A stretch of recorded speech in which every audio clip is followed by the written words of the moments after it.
દીકરીના મમ્મીને મળ્યા પછી, એના પરિવારને મળ્યા પછી અમારી સામે સ્પષ્ટ આવ્યું છે કે દીકરી સાથે ખૂબ જ મોટી છેતરપિંડી થઈ છે. દીકરીની ઉંમર 18 વર્ષ છે અને જ્યારે બગાડનાર વ્યક્તિની ઉંમર 32 વર્ષ છે.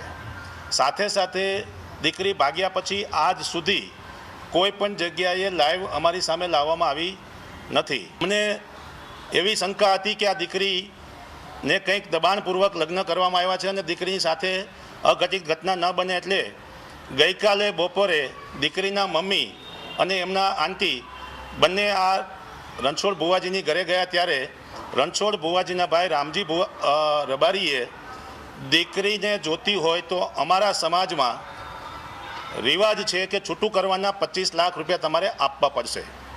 આ શબ્દના લીધે એમની માતાએ ના પાડી કે ભાઈ અમારી પાસે એવી કોઈ વ્યવસ્થા નથી. 4 વાગે ત્યાંથી રિટર્ન આવતા એ લોકોએ એવું કીધું કે હવે તમે તમારી દીકરીને તમે ભૂલી જજો. જો તમે પૈસા નહીં આપો તો તમારી દીકરીના અંશો પણ તમને મળશે નહીં.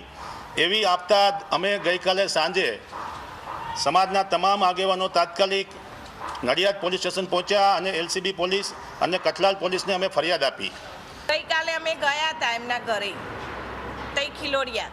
તઈ જઈને રણછોડભાઈ તો ના મળે પણ એમના ભાઈ મળ્યા. તે મેં એમ કહ્યું કે ભાઈ તમે મારી છોકરીને આવું કેમ કર્યું?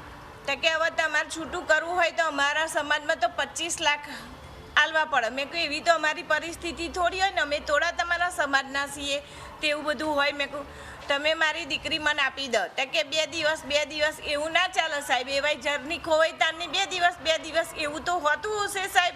આ તો રમકડું છે તે 2 દિવસ હોય. એમને કહો મારી છોકરી મને તરત પાછી આલે. ગઈકાલે એમના મધર રણછોડભાઈને એમના ત્યાં પરિવારને મળ્યા એટલે ત્યાં વાત એવી કરવામાં આવી કે 25 લાખ રૂપિયા આપો. એટલે અમને એવી શંકા છે કે આખો આ મામલો પૈસા માટે થઈ અને કોઈ વિષયમાં થઈ રહ્યો છે.